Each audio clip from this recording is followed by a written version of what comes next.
Dans cette vidéo, on va parler de séries statistiques à deux variables. Alors, notez tout de suite qu'il faut connaître les séries statistiques à une variable.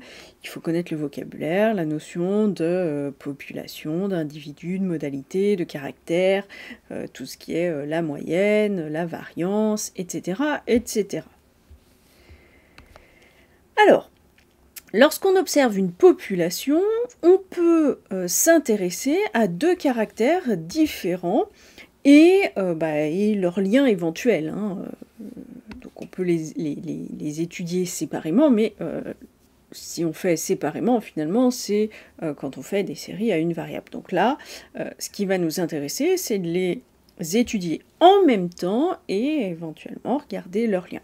Donc par exemple, l'exemple le plus classique, le plus simple, c'est de regarder en même temps la taille et le poids d'un individu et essayer de voir est-ce qu'il y a un lien entre les deux ou pas, etc. etc. Alors, quand on regarde comme ça deux caractères différents pour des mêmes individus, eh bien on parle de séries statistiques à deux variables, ou on parle aussi de séries statistiques doubles. Donc c'est ce qu'on va voir dans cette vidéo. Alors, une première remarque, je n'ai pas précisé ici, mais les deux caractères peuvent être de même type ou bien de types différents, c'est-à-dire qu'ils peuvent être soit l'un, soit l'autre, soit les deux, qualitatif, quantitatif discret ou quantitatif continu. Aucun problème de ce côté-là, toutes les possibilités existent. Alors simplement, bien souvent, on va plutôt partir sur du quantitatif, que ce soit discret ou continu, parce que c'est, en tout cas en statistique, là où on peut faire le plus de calculs. Mais en soi, on va pouvoir dire des choses et faire des choses dans tous les cas possibles. Bien, allez, commençons. Première partie, la représentation des données. Comment est-ce qu'on représente des données dans le cadre de séries statistiques doubles ?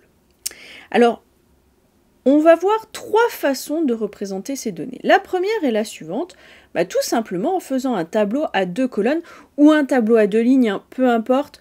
En général, c'est une histoire de place. Si on fait sur une feuille, si j'ai la place d'y mettre en largeur, je le mets donc je fais deux lignes, sinon je fais deux colonnes, etc., etc. Ça dépend aussi du nombre de valeurs qu'on a. Bon, on fait comme on peut, comme on veut. Alors, si je fais un tableau à deux colonnes, par exemple, l'idée c'est que chaque ligne va correspondre aux modalités d'un individu donné. Donc chaque ligne correspond à un individu bien particulier.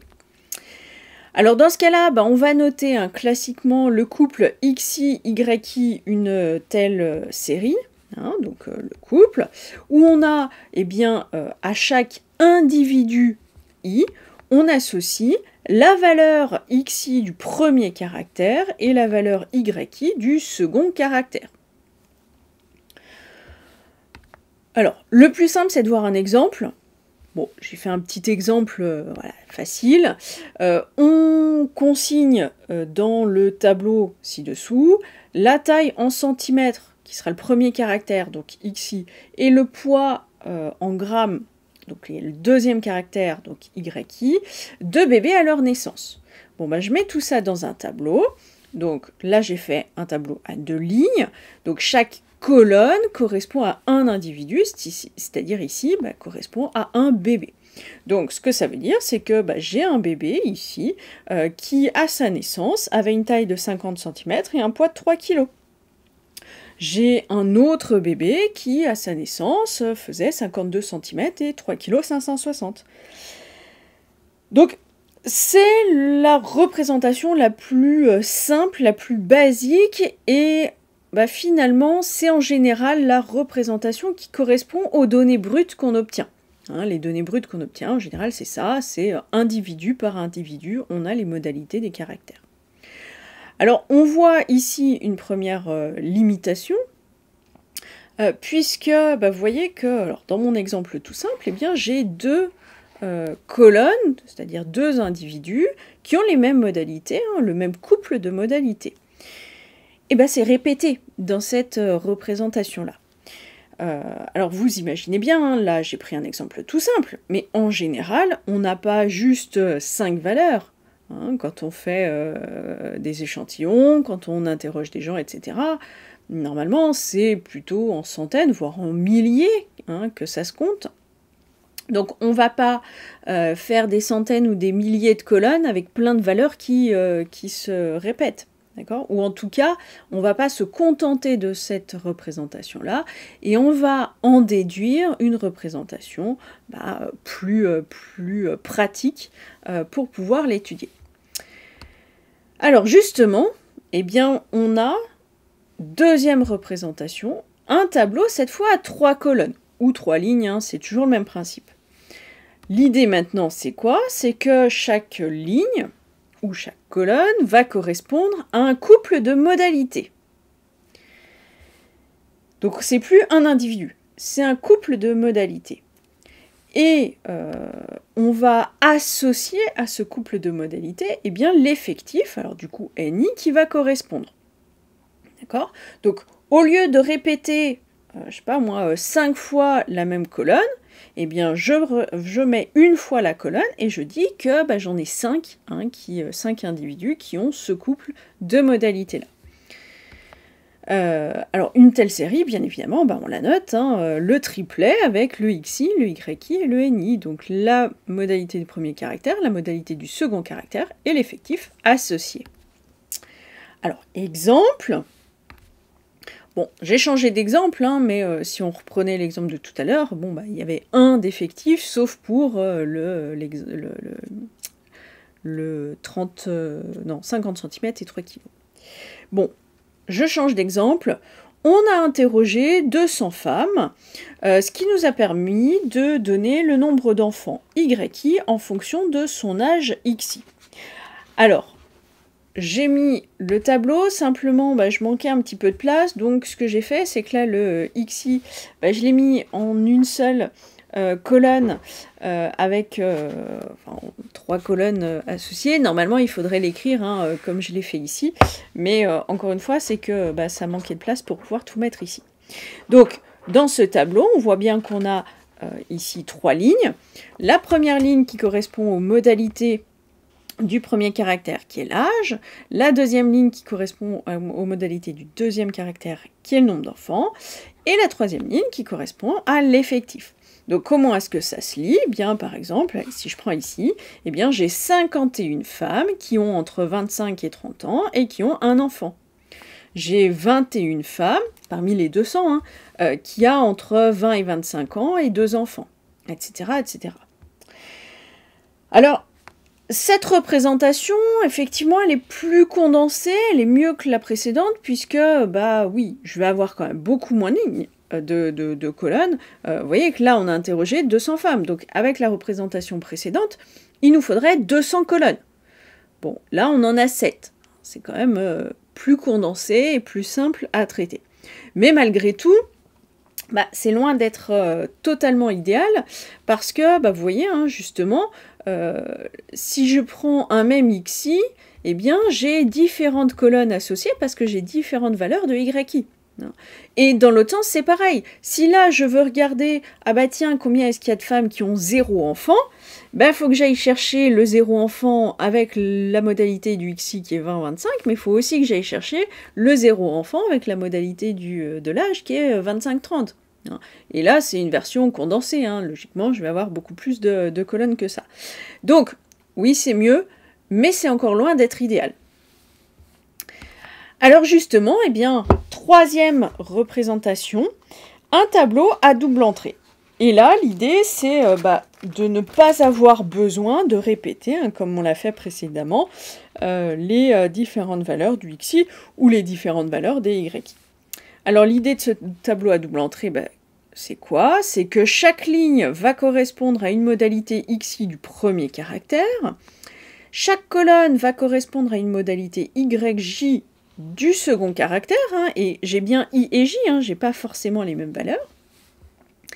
Et puis, dans la case correspondant du tableau, donc à la ligne I et la colonne J, on va indiquer l'effectif NIJ du couple XI, YJ, c'est-à-dire le nombre d'individus qui ont XI pour modalité du premier caractère et YJ pour modalité du second caractère. Remarque, là, on reconnaît des notations qu'on a vues, qu'on connaît, hein, des matrices, et c'est pas pour rien, c'est exactement la même chose, d'accord ? Ça veut dire aussi, comme pour les matrices, hein, I, c'est une valeur qui est comprise entre 1 et une certaine n, bon, ça dépendra, mais en tout cas, c'est un entier qui est strictement positif, hein, donc à partir de 1, et puis le J pareil, le I correspond au numéro de la ligne, pas du tout à la modalité XI, hein, c'est bien le numéro de la ligne dans le tableau. Bon, alors, l'effectif, là, le NIJ, l'effectif hein, du couple XI-YJ, c'est ce qu'on appelle l'effectif conjoint.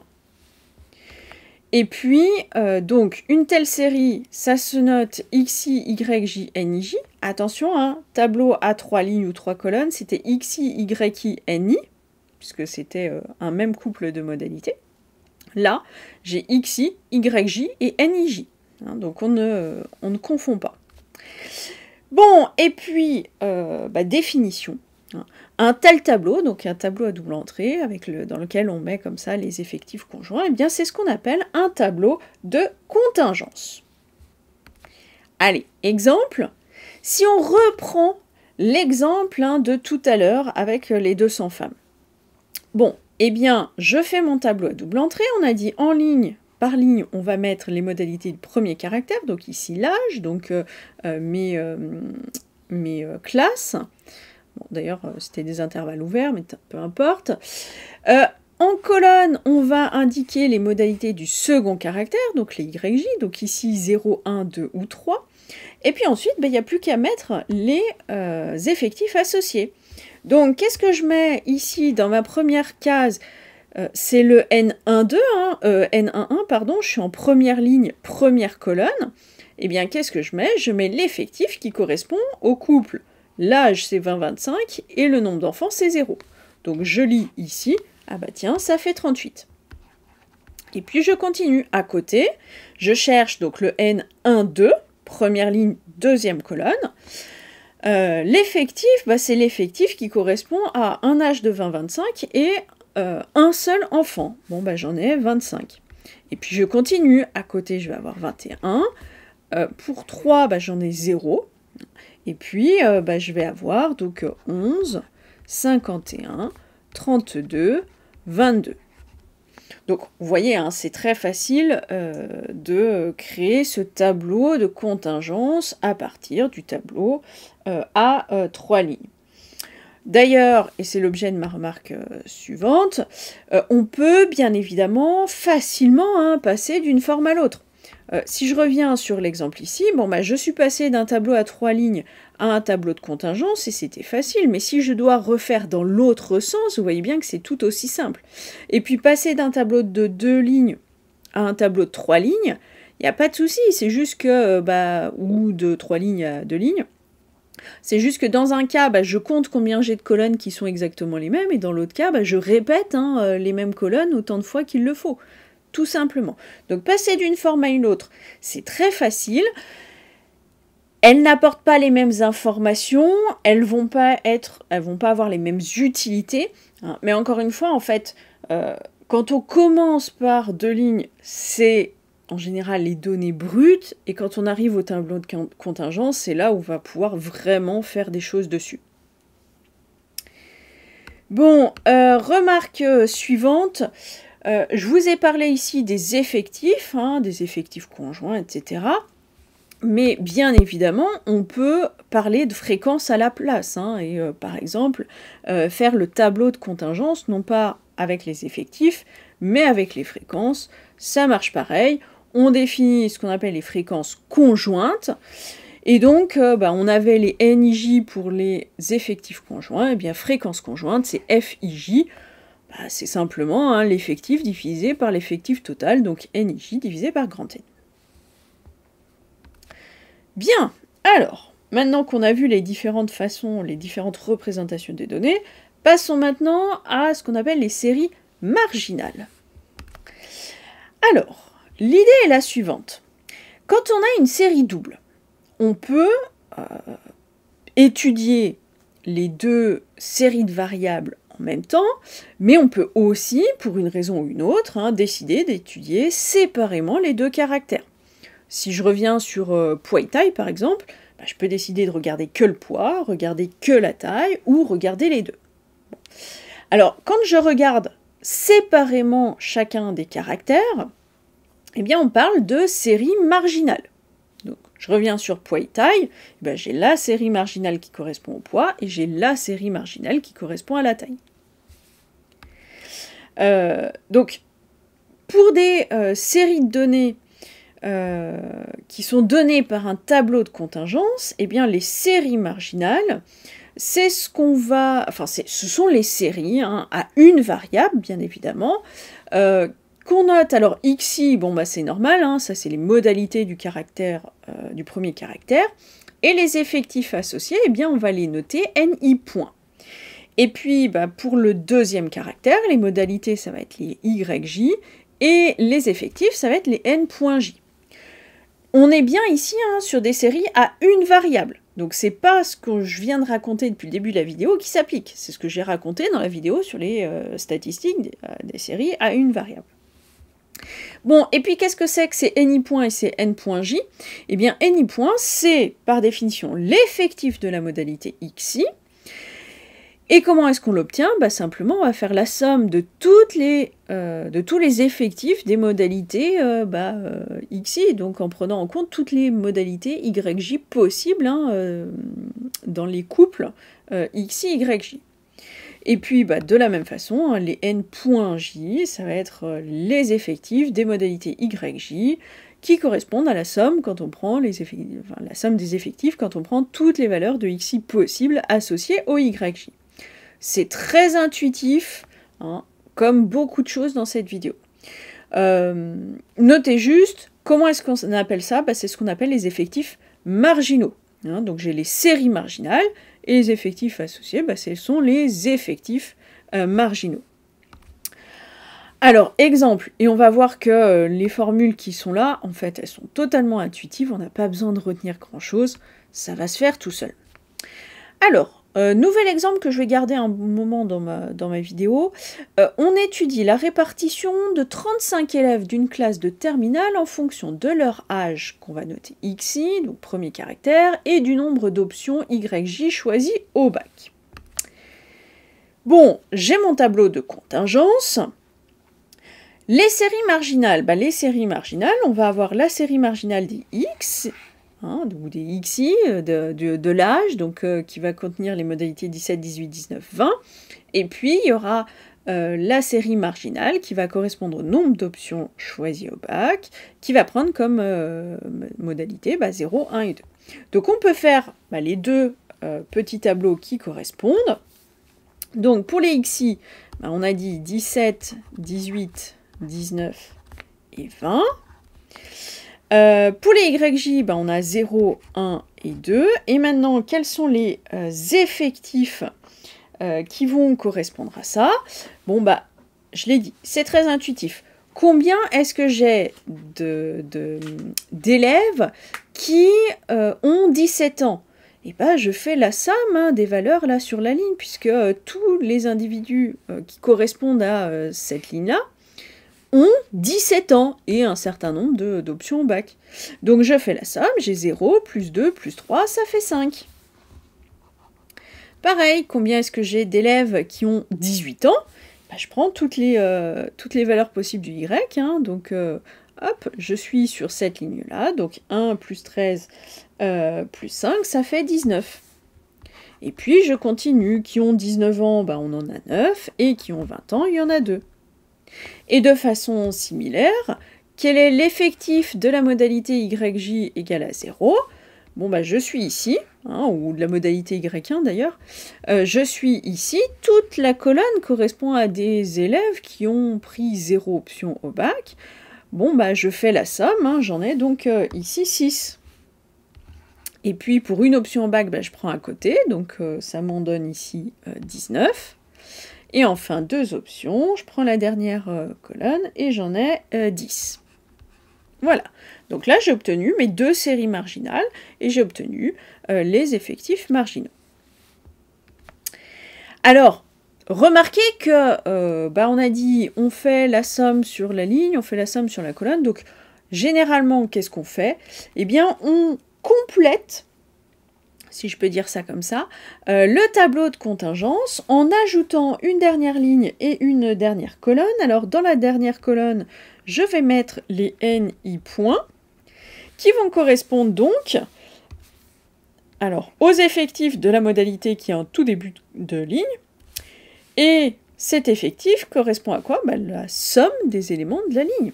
D'accord? Donc on a dit, là ça fait 5, 19, 9, 2.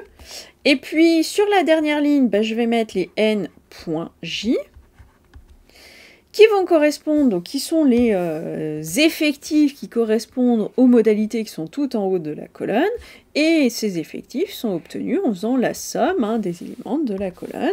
Donc je vais avoir ici 6, 19 et 10.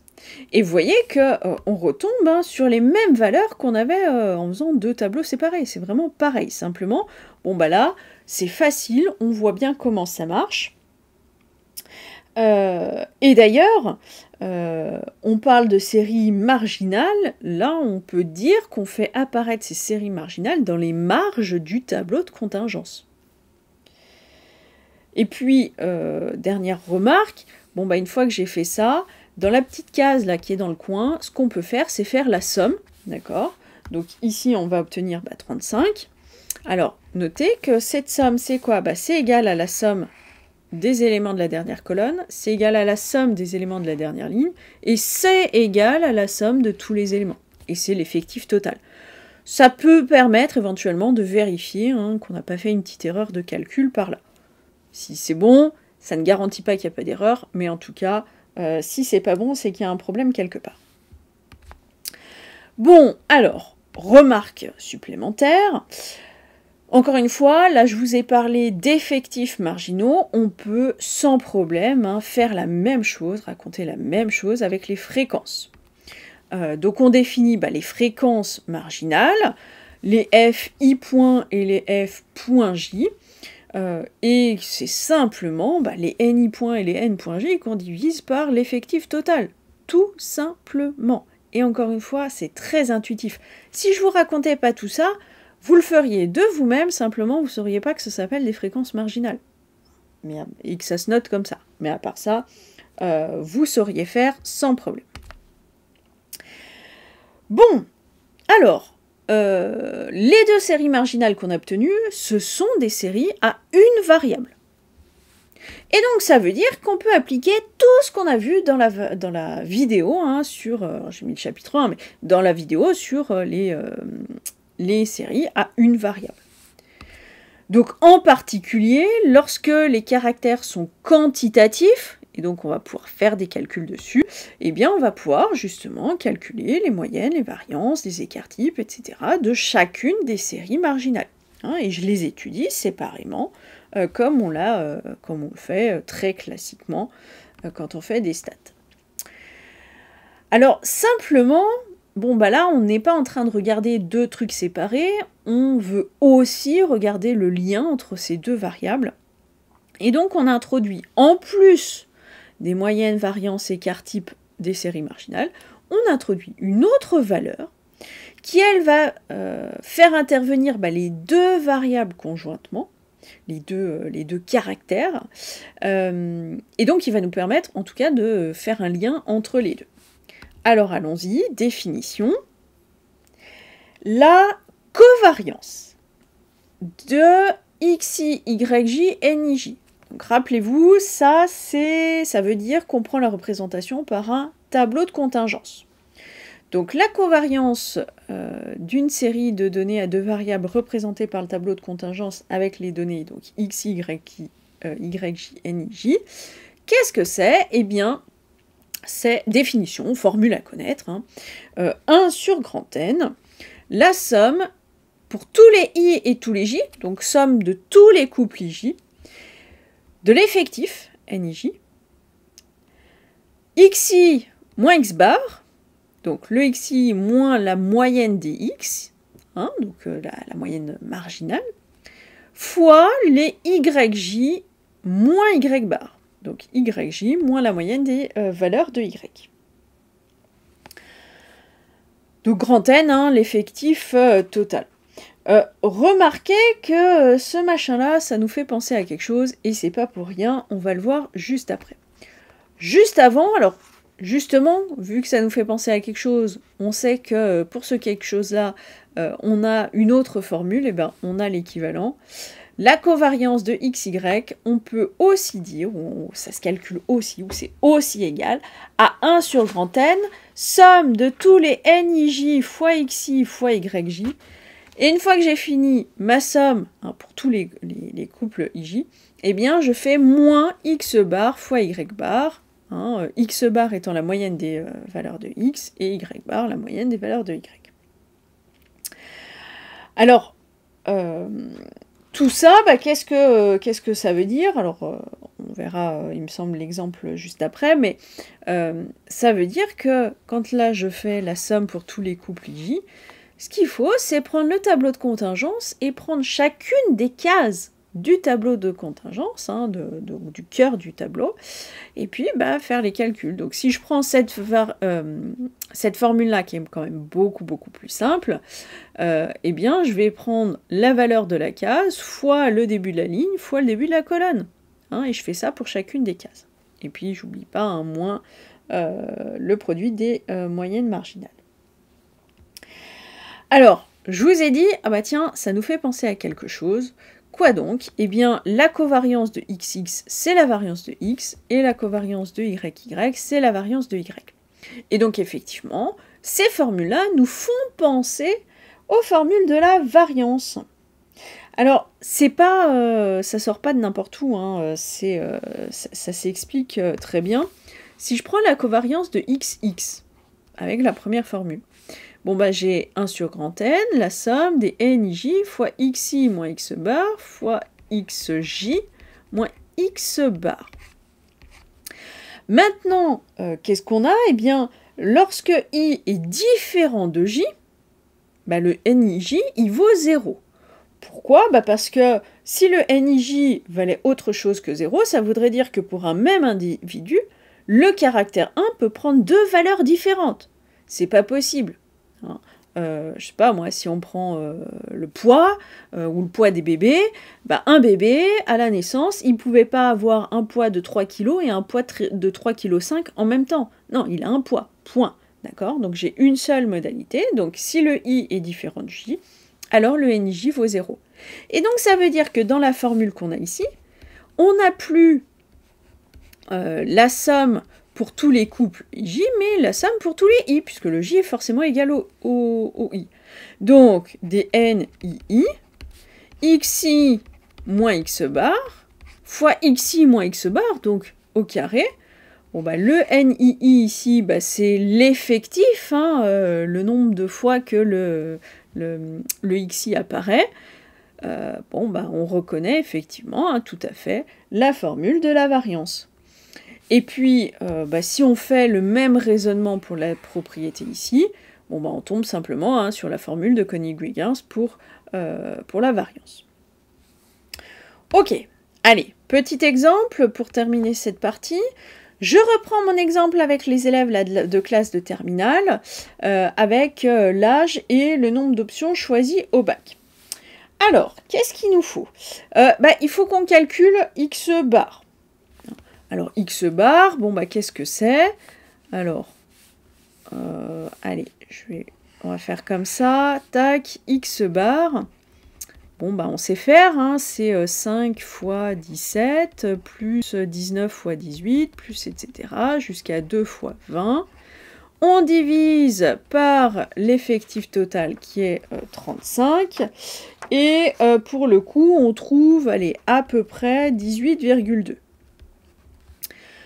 Pour Y bar, eh bien, on va prendre les valeurs, donc, voilà, j'entoure juste les les effectifs, hein, mais il faut les valeurs qui vont avec. Donc y bar, bah, ça va être 6 fois 0, plus 19 fois 1, plus 10 fois 2, sur, encore une fois, l'effectif total qui ici vaut 35, et on a y bar qui vaut à peu près 1,11. Alors attention, hein, pour faire les calculs, on ne prend pas la valeur approchée. Hein. Bon, et maintenant pour ma covariance, je vais prendre du vert. Donc pour ma covariance, eh bien on a dit, alors je vais prendre la formule de la propriété, hein, bien plus simple. Donc, pour chacune des cases du tableau, je fais le produit de la valeur de la case, du début de la ligne, du début de la colonne. Donc, je vais avoir 0 fois 17 fois 0, plus, allez, si je prends celle d'à côté, 2 fois 17 fois 1, plus, etc. Donc, on le fait pour toutes les cases, hein, ça en fait un certain nombre. Et puis, la dernière, ce sera 20 fois 0 fois 2. Bon, j'ai pas pris le même ordre pour tout écrire, mais c'est pareil. Je divise par l'effectif total, moins le x bar fois le y bar. Donc encore une fois, je prends les valeurs exactes.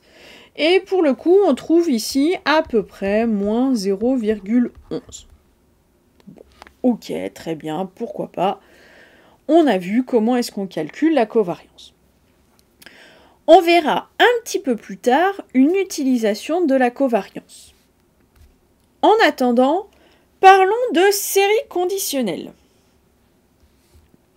Alors, en général, au lycée, vous avez vu la notion de probabilité conditionnelle. Et bien, en fait, ça va être très similaire à ce que vous avez fait, et on va retrouver essentiellement les mêmes principes. Alors, définition et notation. Une série conditionnelle est obtenue en fixant la valeur d'une des variables.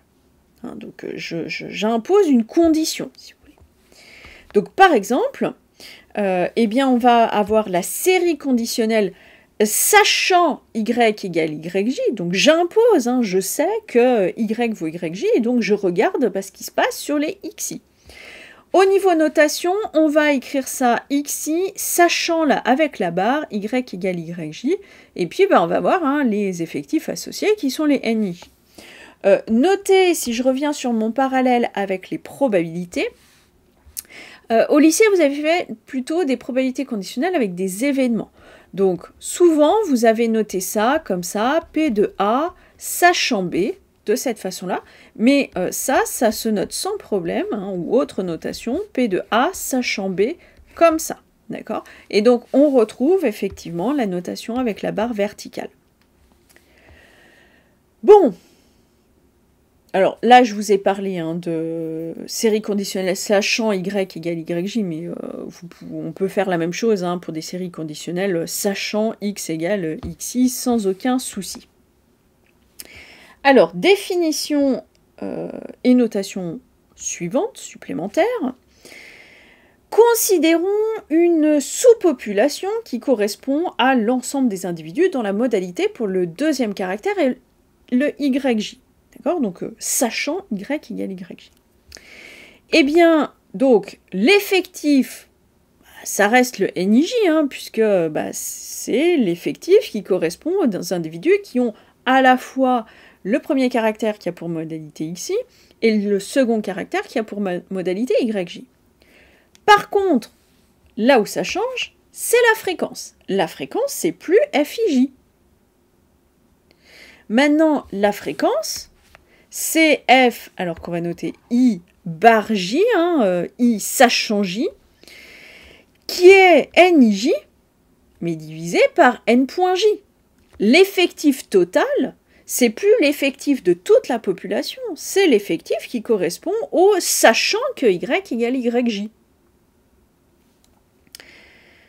Alors, encore une fois, là, si on fait le tableau de contingence, en réalité, c'est tout à fait logique et intuitif. Hein. Mais, bon, voilà, on pose les choses comme il faut. Fréquence dite conditionnelle sachant y égale yj.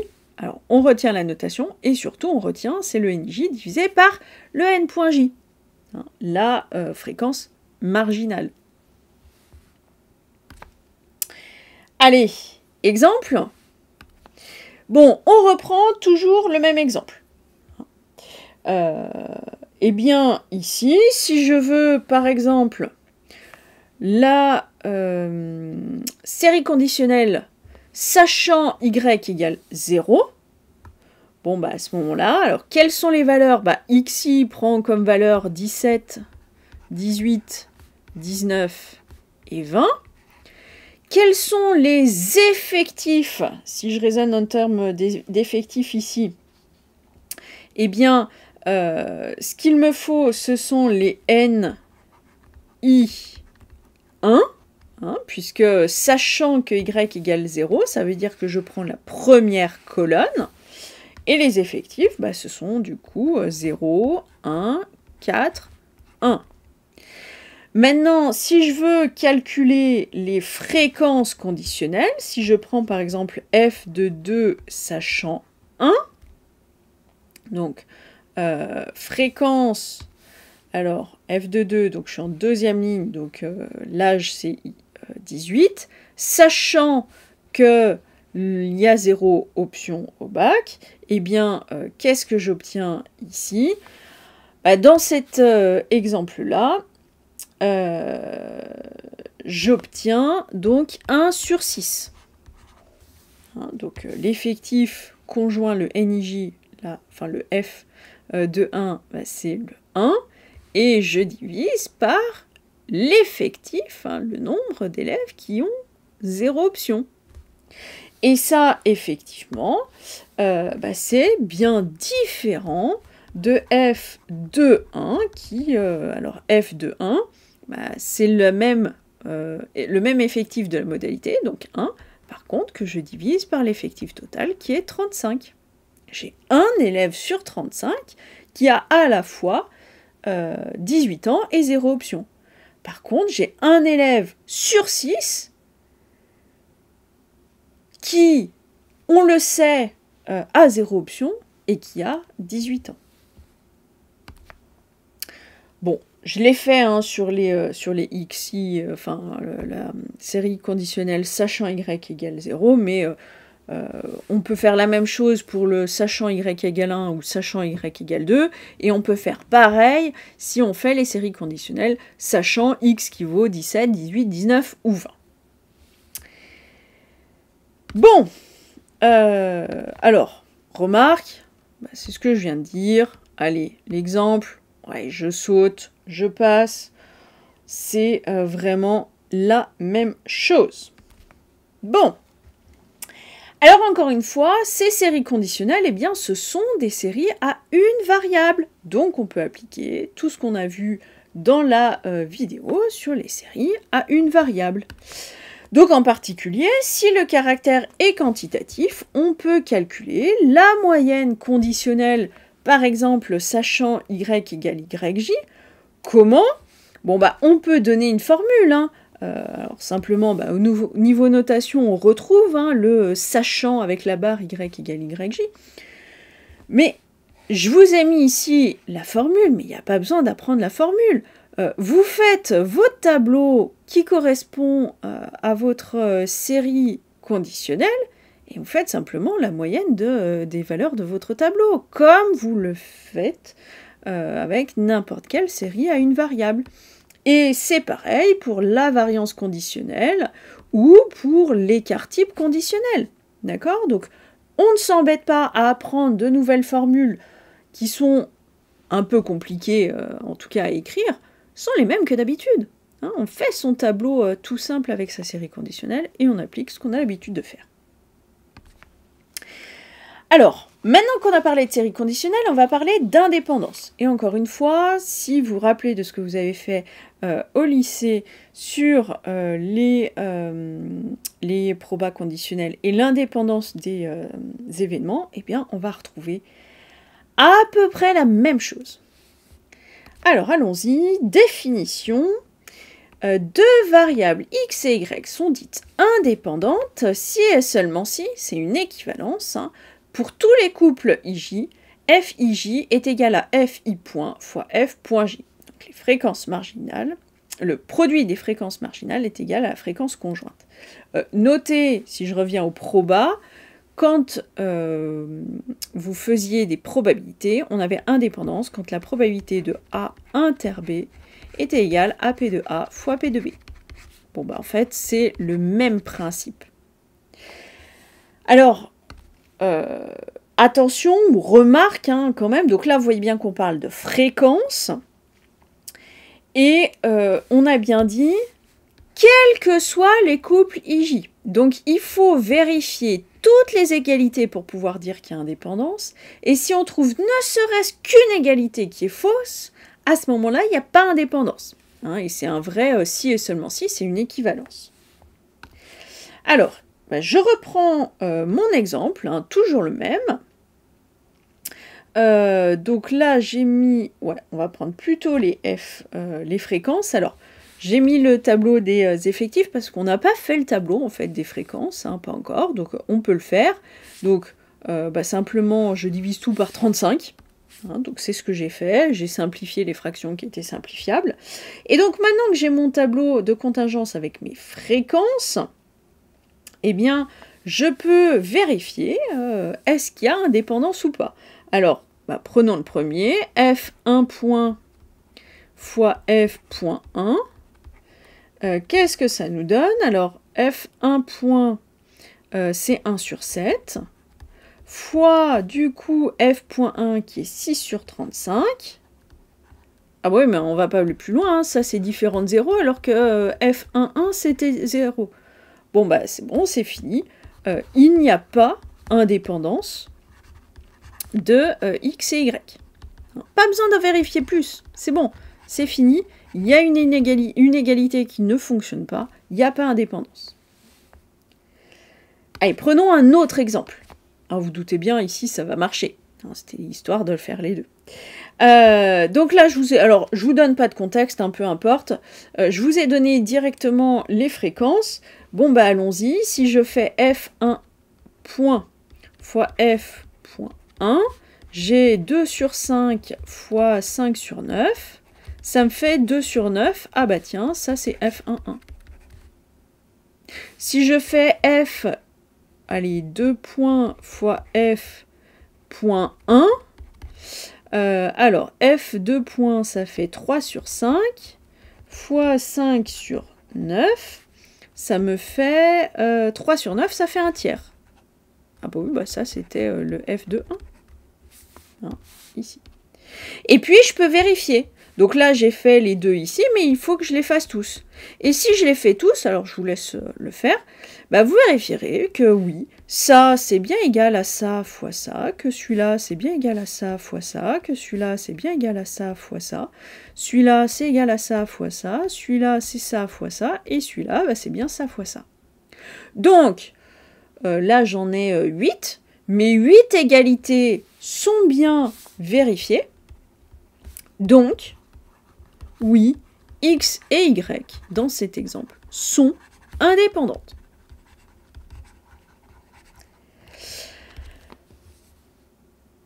Alors, ça c'est bien. Autre façon de trouver, de vérifier l'indépendance de deux séries de variables. Deux variables x et y sont indépendantes également si et seulement si f, alors pour tout couple i, bon, j'ai loupé un truc, mais c'est pas grave, pour tout couple ij, la fréquence conditionnelle, donc fi sachant j, est égale à fi point. Alors, si je fais le parallèle avec les probas que vous avez fait au lycée, vous aviez aussi l'équivalent, c'était le P de A sachant B qui doit être égal à P de A. Là, le même principe, la fréquence conditionnelle qui est égale à la fréquence marginale. C'est-à-dire que, en gros, qu'on sache la valeur d'y ou pas, ou qu'on regarde pour toutes les valeurs de y, c'est pareil, ça donne le même résultat, ça donne la même fréquence. Et à nouveau, c'est bien quel que soit le couple IJ. Donc si on reprend le tableau, il faut revérifier tout le tableau.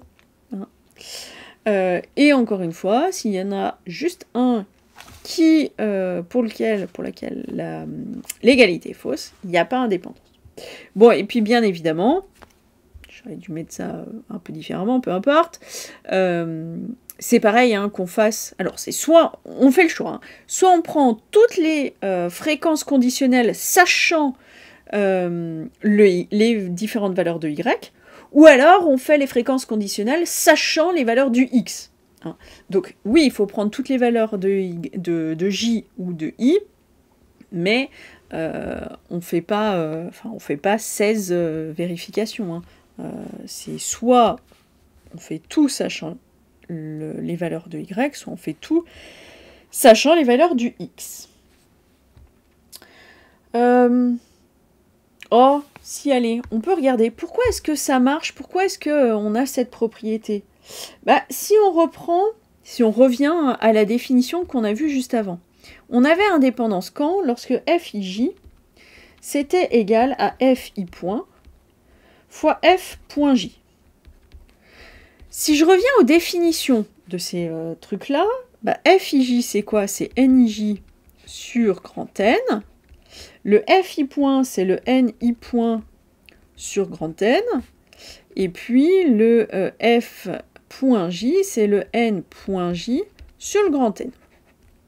Bon, vous voyez déjà que si je multiplie tout par grand N, déjà, ça se simplifie beaucoup.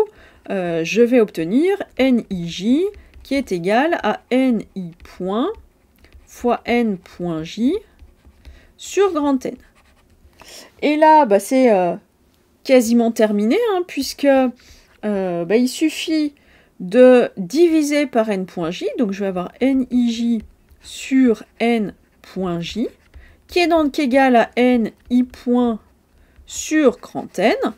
Bon, ça, c'est la définition de F de I sachant J, et ça, c'est la définition de FI point. Donc, vous voyez que c'est pas difficile à démontrer qu'effectivement, on a cette propriété. Allez, propriété suivante. Bon, j'ai pas mis d'exemple, mais vous pouvez remonter remonter un petit peu dans la vidéo, voir les tableaux qu'on a utilisés tout à l'heure, faire les calculs. Vous pourrez trouver. Bon, propriété, je vous ai dit, il n'y a pas si longtemps que ça, la covariance, on verra après ce qu'on va pouvoir en faire. Et ça y est, on y est. Alors, X et Y sont indépendantes, enfin, si X et Y sont indépendantes plutôt, alors la covariance vaut 0. Attention, j'ai bien un si alors, j'ai pas une équivalence. Par contre, du si indépendant alors covariance vaut 0, je peux en déduire, conséquence, que si la covariance est différente de 0, alors il n'y a pas indépendance.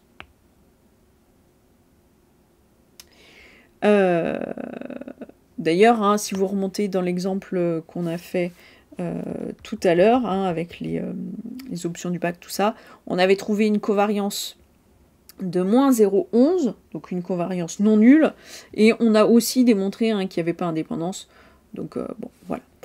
Par contre, attention, et là, c'est un vrai gros attention, en gras, en rouge, en majuscule, si la covariance vaut 0, eh bien, on ne peut rien dire.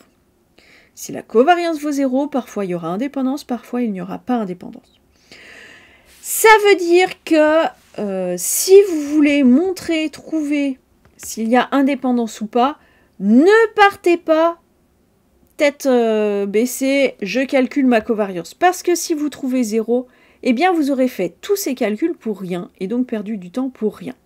Donc si jamais, pour une raison ou une autre, ça a déjà été calculé et que vous aviez trouvé différentes zéros, tant mieux, très bien, vous pourrez conclure immédiatement. Sinon, vous revenez à la définition ou la propriété avec les fréquences conditionnelles. Bon, allez, on continue. Parlons maintenant de représentation graphique. Alors pour représenter graphiquement des séries à 2 variables, on peut bien évidemment faire des représentations graphiques séparées pour chacune des variables. On l'a dit, on prend les séries marginales et puis on applique tout ce qu'on a vu sur les séries à une variable. Alors là, l'idée dans cette vidéo, c'est bien évidemment de regarder ce qu'on peut faire pour représenter les 2 séries de variables en même temps et pour pouvoir justement faire des liens, regarder ce qu'on peut en dire, etc. Alors, je ne vais pas faire le tour de toutes les représentations possibles. J'ai sélectionné les plus classiques et les plus pertinentes, on va dire. Mais il y en a beaucoup d'autres qui existent. Et puis, notez que chacune des représentations graphiques que je vais vous présenter a des avantages, des inconvénients, et il ne permettra pas de dire la même chose. Alors, notez aussi que les exemples que je vais vous présenter, je les ai faits avec Excel, et donc mathématiquement, ils ne sont pas forcément parfaits d'un point de vue mathématique. Je vous donnerai un petit peu des indications sur ce qui va et ce qui ne va pas. Alors, allons-y. Première représentation graphique, c'est le diagramme à bande double. Alors le diagramme en bande double, c'est en gros un diagramme en barre ou en bâton, comme on le fait avec une variable, donc pour lequel en abscisse, on met les modalités d'un des caractères. Attention, en abscisse, mais il n'y a pas d'abscisse graduée.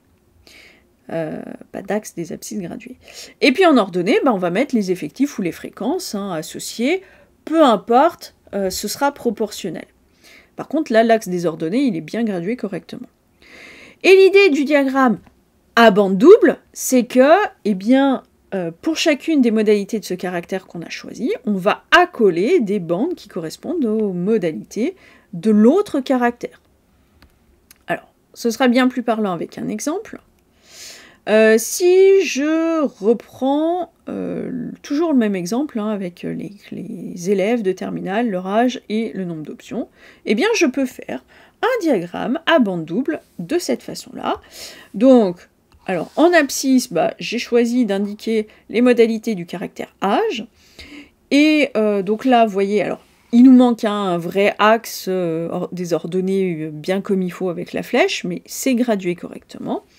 Et donc, pour chaque modalité du caractère âge, j'ai des bandes qui correspondent aux modalités du caractère nombre d'options. D'accord ? Et donc, je lis, par exemple, 18 ans, une option, il y en a 13, etc., etc. Deuxième diagramme qu'on va voir, deuxième représentation graphique, le diagramme en barre empilée. Alors, c'est un peu le même principe que celui qu'on vient de voir, simplement, comme son nom l'indique, au lieu de mettre des barres les unes à côté des autres, on va les empiler. Donc, si je reprends toujours le même exemple, alors j'ai pas remis la légende des options parce que j'avais pas la place ici, mais c'est le même principe. Vous voyez que du coup, je les ai empilés, au lieu de les mettre côte à côte. Mais après, ça se lit à peu près de la même façon. Alors, différence par rapport à l'autre. Ici, vous voyez que on voit bien l'effectif total pour une modalité du caractère âge. C'est beaucoup plus parlant que quand on a les barres les unes à côté des autres. Là, on voit directement que 18 ans, hop, il y en a 19. Maintenant, au contraire, pour voir l'effectif qui correspond à un couple de modalités, c'est plus difficile. Si je veux regarder, 18 ans et 2 options, faut que je regarde, j'en ai 19, moins 14, ça en fait 5. C'est moins évident. Donc, ça n'apporte pas les mêmes informations. Et donc, en fonction de ce qu'on va vouloir dire, on va utiliser l'un ou l'autre. Alors, on peut le faire avec les fréquences ou avec les effectifs, mais ce qu'on peut faire avec les fréquences, c'est construire le tableau avec les fréquences conditionnelles. Par exemple, ici, sachant X. Donc, j'ai fait le tableau, fréquence conditionnelle, donc quand je fais la somme, j'ai 1. Et ce que je peux faire à partir de ça, c'est faire un diagramme empilé avec mes fréquences conditionnelles. Et dans ce cas-là, qu'est-ce qui se passe ? Vous voyez que pour une modalité du caractère X, puisque j'ai fait mon tableau sachant X, j'ai forcément tout 100%. Mais par contre, je vois bien la répartition hein, des différentes modalités de l'autre caractère pour une modalité du caractère H donné. Donc, on le voyait un petit peu hein, déjà sur le graphique qui est ici, mais on ne se rendait pas bien compte, bah tiens, est-ce que c'est, je sais pas, est-ce que c'est 60%, est-ce que c'est 70%, est-ce que c'est 50%? On ne savait pas trop. Là, bon bah, on voit mieux. Il suffit de lire les pourcentages. Donc, à nouveau, c'est pas le même graphique, ça apporte pas les mêmes informations, mais ça apporte des informations utiles aussi, et tout dépendra de la situation. Allez, avant-dernier graphique qu'on va voir, le stéréogramme. Alors, stéréogramme, je vous demanderai jamais d'en faire à la main. Hein, on va voir tout de suite pourquoi. Alors, l'idée du stéréogramme, c'est quoi? Eh bien, c'est de représenter, quand on a des données quantitatives, hein, mais on verra que, oui, on peut faire, alors c'est pas mathématiquement correct, mais on peut faire un stéréogramme si les données ne sont pas quantitatives. On représente donc en 3 dimensions le triplet xi, yi, ni. Alors, ce sera bien plus parlant sur un exemple. Donc, je mets normalement un axe hein, avec les valeurs du caractère x, un deuxième axe avec les valeurs du caractère y, et en troisième axe, en troisième dimension, eh bien, les effectifs associés. Et donc après, il n'y a plus qu'à lire. On voit que par exemple, 17 ans et 0 option, a priori, il y en a 0. 18 ans et 0 option, a priori, on est à 1. Bon, vous voyez que ça se lit un petit peu moins bien. Hein. Là, on doit être à 11, je pense. Mais bon, c'est pas évident.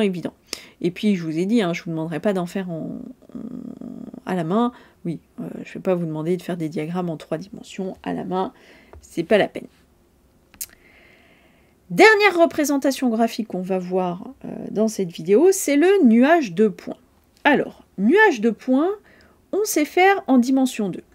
Ou en tout cas, quand on a une seule série de variables, donc quand on a une seule série de variables, un nuage de points, je représente les points de coordonnées xi et ni. Là, on a dit, on a les xi, on a les yi ou les yj, et on a les ni ou les nij. Donc, on ne va pas pouvoir tout représenter, sinon ça fait un diagramme en 3 dimensions. Et donc, diagramme en 3 dimensions, et ça ressemble un peu au stéréogramme. Alors, ici, l'idée de ce nuage de points, c'est quoi? Eh bien, lorsque, encore une fois, 2 caractères sont quantitatifs, hein, et là, ça n'aurait absolument pas de sens de faire dans un autre cas, l'idée, c'est de placer les points de coordonnées xi, yi dans un repère orthogonal. Et on ne prend pas en compte l'effectif ni. D'accord? Donc là, on va vraiment juste représenter les couples de modalités qui sont pris, effectivement. Alors, par exemple, hein, donc je reprends l'exemple taille-poids des bébés à la naissance. C'est le tout premier exemple qu'on a fait, il n'y avait pas beaucoup de données. Bon, bah voilà. Alors ici, c'est la taille en centimètres. Donc il faudrait graduer correctement l'axe, mettre une flèche au bout, etc. Ici, j'ai donc le poids en kilos. Donc pareil, il faudrait graduer correctement. D'ailleurs, vous voyez qu'ici, on ne croise pas à 0, 0, donc il faudrait indiquer que l'axe est coupé. Et puis, autre problème, on ne met jamais des gros points comme ça en mathématiques. Hein. Un point, c'est une croix, c'est un plus, avec le point, la vraie valeur, qui est à l'intersection des 2 petits bouts. Bon, mais voilà, là, j'ai mon nuage de points. Simplement, on a dit, on ne met pas les effectifs. Donc ici, je ne me rends pas compte, rappelez-vous, on avait 2 bébés qui avaient un poids de 3 kg et une taille de 50 cm à la naissance. Là, je ne l'ai pas du tout, je ne le sais pas. Je ne sais pas combien d'individus correspondent chacun des points du nuage de points. Par contre, je sais que ce sont des valeurs qui sont prises par au moins un individu.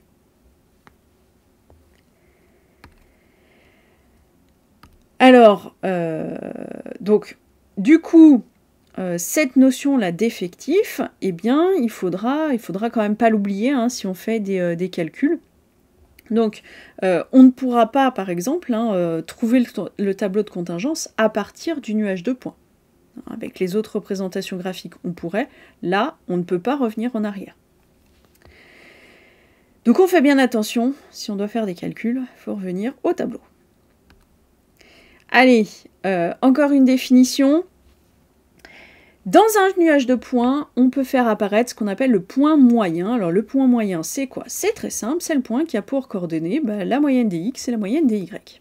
D'accord? Donc on prend les deux séries marginales, on fait les moyennes, et ça nous donne donc les coordonnées du point moyen. On garde en tête cette définition, on va la réutiliser par la suite. Juste une remarque, ce point moyen, il ne fait pas nécessairement partie du nuage de points, mais comme de toute façon, une moyenne n'est pas forcément, ou en général n'est pas, une valeur prise par les individus. D'accord? Donc c'est tout à fait normal. Allez, dernière partie, on va parler cette fois d'ajustement. Alors, quelle est l'idée? Qu'est-ce que c'est que l'ajustement? On peut essayer de résumer le nuage de points à l'aide d'une courbe approximative plus simple dont on aimerait avoir une équation.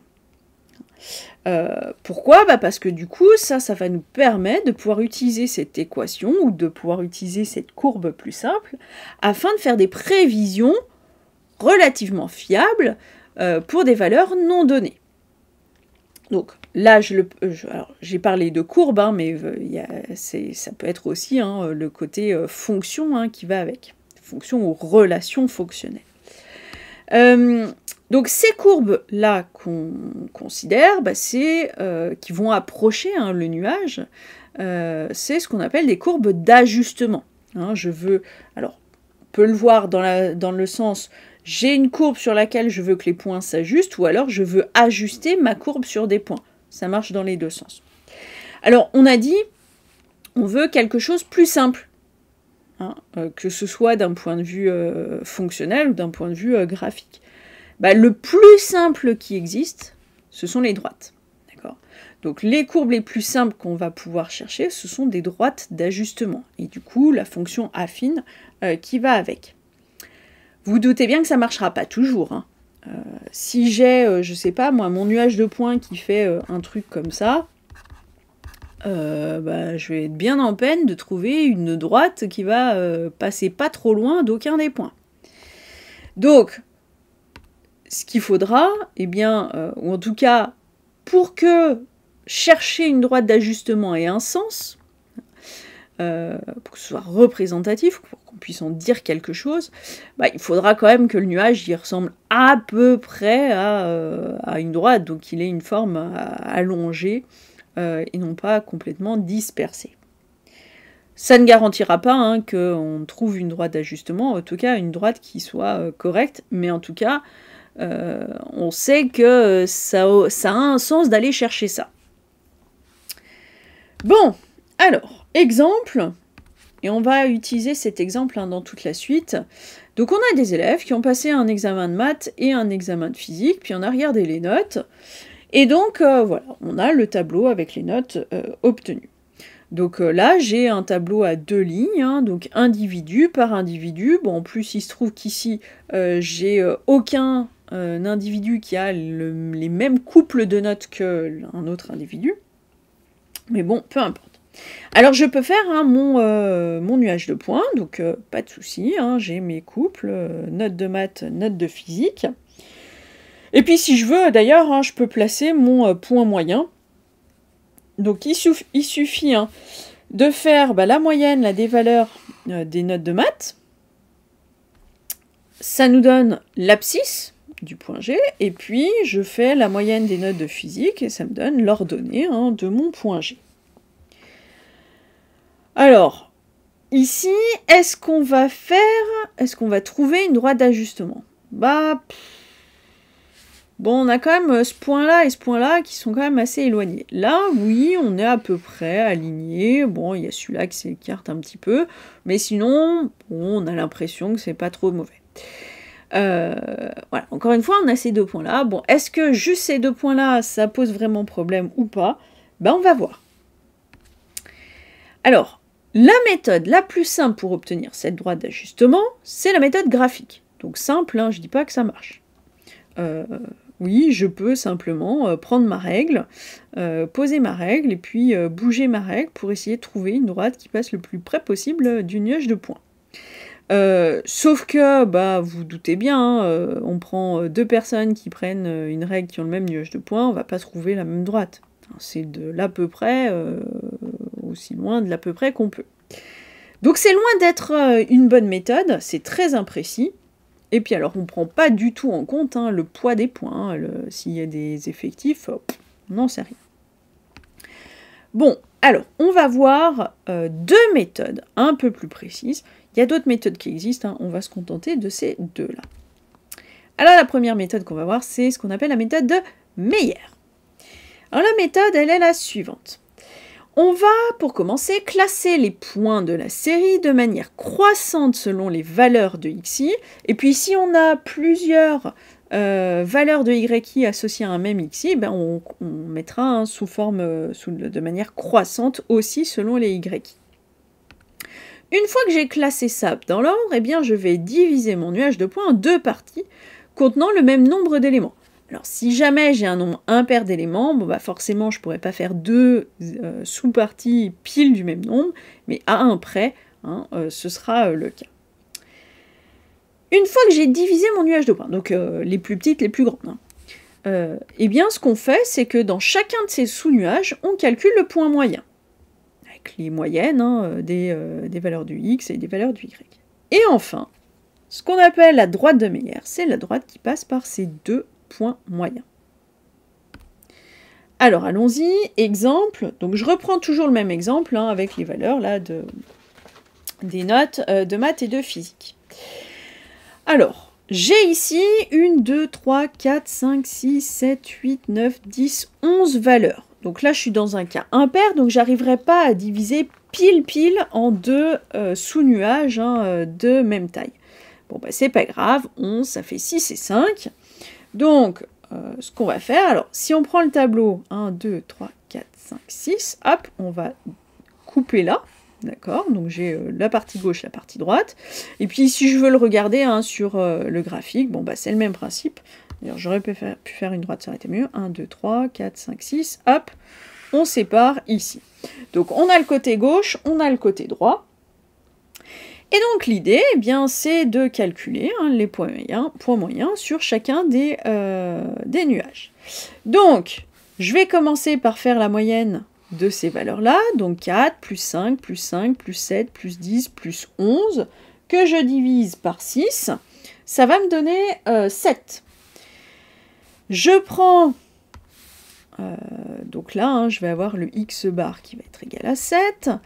Je prends donc 5 plus 9 plus 14 plus 7 plus 9 plus 11, je divise par 6, je trouve donc mon y bar qui vaut 55 sur 6. Alors ce que je vais faire, je vais mettre un G pour dire que je suis à gauche. Et donc j'ai mon point moyen gauche hein, qui va avoir pour coordonnées 7 et 55 sixièmes. Et puis je fais pareil pour mon nuage à droite, donc je vais prendre mon 13, mon 15, mon 15, mon 17, puis faire la moyenne, puis faire le 12, le 14, le 5, le 17, puis faire la moyenne. Et puis une fois que je fais tout ça, bah voilà, j'ai trouvé mon point moyen gauche, mon point moyen droit avec leurs coordonnées. Je peux les placer donc sur mon nuage de points, et donc ma droite de Meyer, bah, ça va être la droite qui passe par ces deux points-là. Alors là, ça c'est graphiquement, tout va bien. Bon, dans la réalité, je vous rappelle, hein, l'idée c'est de pouvoir faire des prévisions, donc on va vouloir faire des calculs, donc il faut trouver hein, l'équation de la droite qui passe là par mes deux points GG et GD. Bon bah ça on sait faire, hein, donc deux façons de faire, soit je connais pas particulièrement de formule, je dis bon bah voilà, mon point GG, il appartient à ma droite, allez, si je l'appelle delta, il appartient à delta, donc ça veut dire que bah, si ma droite, je dis elle a pour équation y égale mx plus p par exemple, eh bien je sais que 55 sur 6, c'est égal à m fois 7 plus P, et puis mon point GD qui appartient à ma droite, bah, ça veut dire que 12 c'est égal à M fois 77 sur 5 plus P, et donc bah, M et P sont solutions du système, hein, voilà, qui est ici. Bon, donc ça ne demande absolument pas de connaître quoi que ce soit en termes de formule, ou alors, eh bien, je connais la formule de la pente, hein, le fameux YB moins YA sur XB moins XA, et puis ensuite, bah, je reprends une des deux équations, hein, comme je viens de le faire, en disant que le point appartient à la droite. Bon, on prend la méthode qu'on veut, dans tous les cas, eh bien, on peut démontrer que la droite de Meyer, ici, dans l'exemple qui nous intéresse, a pour équation bah, cette équation-là. Bon, voilà, alors, cette méthode de Meyer, bah, elle est plutôt simple. Maintenant, elle donne une droite. Est-ce que c'est la meilleure droite d'ajustement? On n'en sait rien, on n'a pas de critères pour le dire. Et si on prend notre exemple ici, bah, ça ajuste pas très très bien quand même. Alors, voyons maintenant une deuxième méthode, la deuxième méthode qu'on va voir, la méthode des moindres carrés, et cette méthode, elle a l'avantage de pouvoir, voilà, de chercher la meilleure possible, en tout cas parmi les droites qui sont associées à cette méthode. Alors, pourquoi est-ce que ça s'appelle la méthode des moindres carrés? Eh bien, ça s'appelle la méthode des moindres carrés parce qu'elle consiste à rechercher la droite d'ajustement telle que la somme des carrés des longueurs donnant les distances respectives entre la droite et les points soit minimale. Et donc le principe, bah, ça consiste à déterminer les coefficients m et p d'une droite y égale mx plus p, de sorte que cette droite-là, eh bien, passe le plus près possible des points du nuage, et le plus près possible comment? Bah, justement en faisant la somme des distances au carré. Alors, je vais vous donner quelques éléments pour comprendre hein, d'où viennent les formules, mais essentiellement, on va admettre les résultats pour cette partie-là. Alors, l'idée est la suivante. Pour chaque abscisse xi, on va noter mi le point du nuage, et puis on va noter pi le point qui correspond sur la droite d'ajustement potentiel. Donc on a bien la même abscisse. Il faut que j'ai la même abscisse. Maintenant, avec ces points, eh bien, on va regarder la distance entre deux points. D'accord, donc la distance entre ces deux points. Alors, distance entre deux points, on sait, hein, c'est racine carrée de YB moins YA au carré plus XB moins XA au carré. Bon, bah là, simplement, bah oui, hein, ils ont la même abscisse, donc le XB moins XA au carré, ça vaut 0, donc il reste juste la différence des ordonnées au carré. Je prends la racine carrée de tout ça. Donc en fait, c'est la valeur absolue de la différence des ordonnées. Donc j'ai cette formule. Et donc, on a dit, la méthode des moindres carrés, ça consiste à chercher la droite, donc les m et p, pour que quand je fais la somme de ces distances au carré, eh bien j'ai la valeur la plus petite possible. Donc, ce qu'on veut, c'est minimiser la somme des mi, pi carré. Donc, minimiser la somme de ces valeurs-là. On admet, hein, ce que je vous ai dit, donc il existe une unique droite qui réalise hein, cette minimisation. Cette droite, c'est ce qu'on appelle la droite de régression de y en x. On la note D pour droite, y bar sachant x, d'accord? Donc c'est la droite de régression de y en x. Et elle a pour équation y égale mx plus p, avec m qui est la covariance de xy divisée par la variance de x, et p qui est simplement y bar moins mx bar. Donc là, les formules sont à connaître, on les admet, je ne vous montre pas comment on les obtient, donc vous ne saurez pas les réobtenir. Hein, donc il faut bien connaître ces formules-là. Alors, exemple, donc si je reprends toujours le même exemple, j'étais un peu vite, donc pour pouvoir trouver cette droite de régression, il faut calculer la moyenne des x, calculer la moyenne des y, calculer la covariance, calculer la variance des x. Allez, je passe, je vous donne les résultats. Hein, vous pourrez le faire, c'est classique. Donc, une fois que j'ai toutes ces valeurs-là, eh bien, le M, on a dit, c'est la covariance divisée par la variance de X. Donc ça, divisé par ça, bon bah ça simplifie, on obtient cette valeur-là. Et une fois que j'ai ça, eh bien le P, on fait le calcul, hein, donc on a dit Y bar moins le M qu'on vient de trouver, alors plutôt la valeur exacte, hein, fois le X bar, et vous pouvez vérifier, faites les calculs, on trouve cette valeur-là. Alors j'ai mis les valeurs approchées, parce que si on va vouloir faire la représentation graphique, il faudra bien utiliser les valeurs approchées. Mais pour les calculs, par contre, on garde les valeurs exactes. Donc ma droite de régression de y en x, eh bien, elle a pour équation cette équation-là. Et donc maintenant, bah, on sait représenter hein, une droite connaissant son équation. Je peux le faire. J'ai ma droite de régression de y en x. Alors d'ailleurs, vous remarquez qu'ici, elle n'est pas bien meilleure que la droite de Meyer. Remarque, le point moyen, c'est un point de la droite de régression. Hein, dire que P c'est Y bar moins MX bar, ça veut exactement dire que le point moyen, il est sur la droite. Alors, on peut aussi faire la régression de X en Y, hein, dans l'autre sens. Attention, c'est pas simplement j'inverse tous les X et tous les Y. Non. En tout cas, pas si évidemment, enfin, c'est pas aussi évident que ça. Donc, si je reprends mon nuage de points, j'ai mes abscisses hein, avec les X, j'ai mes ordonnées avec les Y. L'idée maintenant, c'est je ne fixe pas l'abscisse, je fixe l'ordonnée. Et donc, je vais regarder les points de la droite qui ont la même ordonnée que mes points du nuage. Et à nouveau, bon bah là, je vais prendre les distances et chercher à minimiser hein, la somme des distances au carré. Donc, on peut réécrire la formule.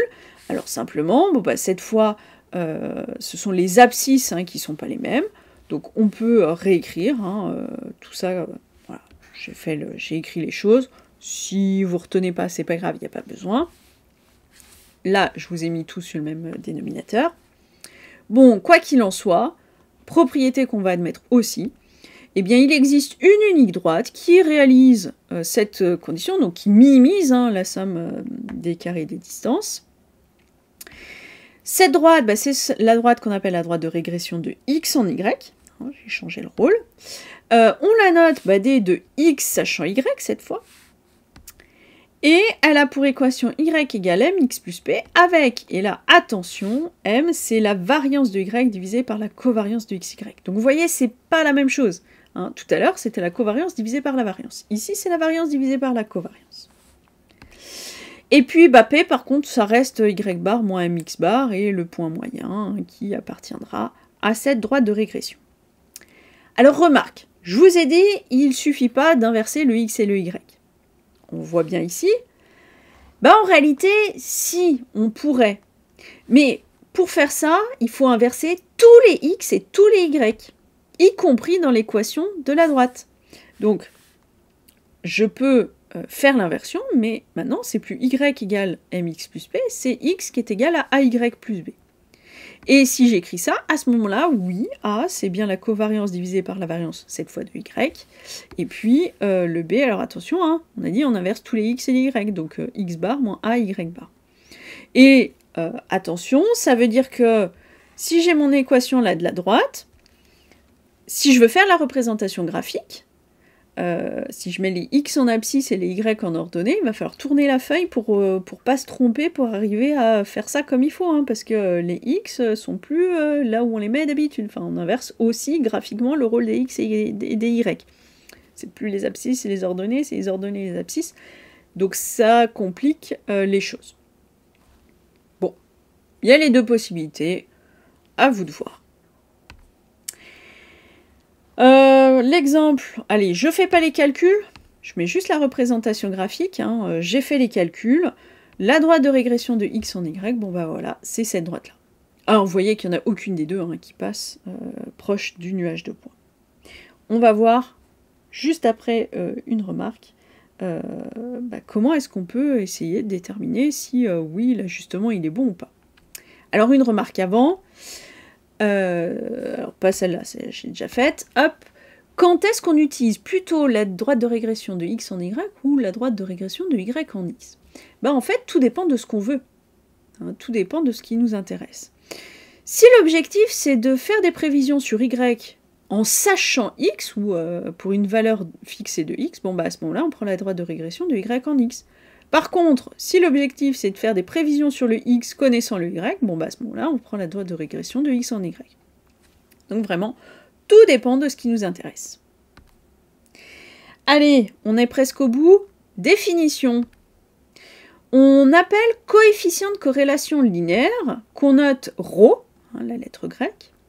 Eh bien, ρ de xy, c'est la covariance de xy divisée par la racine carrée du produit des variances de x et de y, ou divisé par le produit des écarts-types, hein, si vous préférez, ça revient exactement au même. Alors, l'idée ici, hein, par rapport à la covariance, c'est que eh bien, ce coefficient de corrélation linéaire, il a l'avantage d'être compris entre -1 et 1. C'est pour ça qu'on a divisé hein, par cette racine carrée. Alors, ça va être un avantage, hein, parce que la covariance en soi, ça peut être très grand, ça peut être très petit, ça peut être, on a dit, ça peut être égal à 0, ça peut être plein de choses. Notez d'ailleurs que la covariance va être égale à 0 si et seulement si le coefficient de corrélation linéaire va être égal à 0. Et je sais bien, hein, si et seulement si, ça marche dans les deux sens. Bon, autre propriété. Lorsque le coefficient de corrélation linéaire il vaut 1 en valeur absolue, donc lorsqu'il vaut 1 ou -1, eh bien le nuage de points, c'est exactement, oui plutôt, il s'ajuste exactement, ou il est exactement sur la droite de régression, et les deux droites de régression d'ailleurs sont les mêmes. Donc c'est le cas idéal, tout est bien aligné, j'ai une fonction affine qui relie tous mes points, enfin tous mes x et mes y, tout va bien, bon. Vous doutez bien que ce sera à peu près jamais le cas dans la réalité. Alors, dans ce cas-là, hein, très particulier, on dit qu'on a que la corrélation linéaire, elle est exacte. J'ai exactement la corrélation linéaire. Maintenant, ce que je peux dire lorsque le coefficient de corrélation linéaire ne vaut pas 1 ou -1, eh bien c'est déjà ce qui est sûr et certain, c'est que les deux droites de régression ne sont pas les mêmes. Alors, quelques remarques supplémentaires et on en terminera là. Bon, alors on a dit, le cas idéal, où tout va bien, où c'est pile une droite, c'est totalement linéaire, c'est lorsque le coefficient de corrélation linéaire vaut plus ou -1. Eh bien, les variables x et y seront d'autant mieux linéairement corrélées que, en valeur absolue, le coefficient de corrélation linéaire est proche de 1. Donc, hein, la covariance, on ne peut pas dire c'est proche de telle valeur, et puis non, parce que ça prend toutes les valeurs. Coefficient de corrélation linéaire, entre -1 et 1, on peut dire ça. Maintenant, le problème, c'est qu'est-ce que ça veut dire que proche de 1 ? C'est le même principe que quand on disait ah bah tiens, si l'écart type il est petit ou il est grand. Proche de, c'est pas très mathématique. Alors avant de revenir là-dessus, notez quand même que si le coefficient de corrélation linéaire il vaut 0, le modèle linéaire n'est pas du tout pertinent. Hein. Alors déjà, on peut avoir le cas où les deux séries de variables sont indépendantes, donc si c'est indépendant, vous doutez bien qu'on ne peut pas relier ça par une formule, et puis même si c'est pas indépendant, en réalité c'est que on n'en est quand même pas très très loin, et donc il n'y a pas de modèle linéaire qui relie les deux. Alors, j'ai dit proche de 1, qu'est-ce que c'est ? La frontière entre bonne et mauvaise corrélation, ou entre proche de 1 et pas proche de 1, c'est compliqué. Hein, c'est pas universel. Et donc, est-ce que le modèle linéaire il est pertinent ou pas ? Ça va dépendre. Alors, on a quand même un bout de critères. Donc, dans un domaine où la mesure des données est précise, de la physique, de la chimie, de la biologie, dans ce cas-là, on pourra estimer. C'est pas sûr et certain, hein. Il y a des cas où le critère que je vais donner il n'est pas bon. Mais bon, on pourra estimer que les données sont fortement corrélées ou fortement linéairement corrélées si le coefficient de corrélation linéaire en valeur absolue est plus grand ou égal à 0,95. Donc entre 0,95 et 1 ou entre -1 et -0,95. Dans ce cas-là, on va dire, ok, Bon, l'ajustement linéaire il est plutôt bon, on va pouvoir faire des prévisions à partir de ce qu'on a trouvé. Maintenant, si on est dans un domaine où la mesure est moins précise, notamment en sciences humaines, parfois on se contentera de regarder est-ce que c'est plus grand que 0,75. Là, tout dépendra de ce qui va, de la situation, quoi. Alors, si je reprends l'exemple des notes de maths et de physique, on peut calculer le coefficient de corrélation linéaire, donc je vous ai remis les valeurs, vous pouvez vérifier. On est à peu près à 0,37. Vous voyez que ça veut dire que modèle d'ajustement linéaire, c'est pas bon, d'accord, c'est pas pertinent. Et ça explique pourquoi, les droites qu'on a tracées, ça ne ressemblait pas du tout au nuage de points.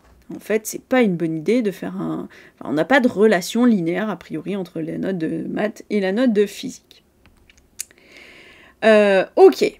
Allez, 2 remarques pour terminer. Première remarque, on pourrait faire des ajustements avec d'autres choses que des droites.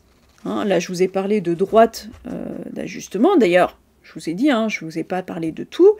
Bon, ça va dépendre du cas. Si vous avez, je sais pas moi, votre nuage de points qui fait un truc comme ça, on va peut-être aller chercher une parabole, par exemple. Ou la représentation graphique d'une exponentielle. D'accord ? Là, ça va dépendre vraiment des cas. Notez d'ailleurs que quand on a des exponentielles, parfois il suffit de prendre un log, ça devient une droite, et puis on peut appliquer ce qu'on a fait. Donc voilà, moi je vous ai présenté le cas le plus simple, les droites d'ajustement, 2 cas relativement simples d'ajustement avec des droites, mais il y a plein d'autres choses qui existent. Et puis, dernière remarque pour conclure cette vidéo sur les séries statistiques à 2 variables, justement, on pourrait étudier plus de 2 caractères et donc avoir plus de 2 variables. Maintenant, si on fait ça, tout se complexifie grandement. Tout devient compliqué. Alors à ce moment-là, on peut les étudier 2 par 2, mais ne serait-ce que 3 caractères en même temps, c'est très très très compliqué de faire quasiment quoi que ce soit. Vous voyez bien, juste faire un tableau, faire une représentation graphique, on est sur du 3 dimensions, du 4 dimensions, des calculs, des liens, c'est... voilà. Mais bon, on peut le faire. Et voilà qui conclut cette vidéo.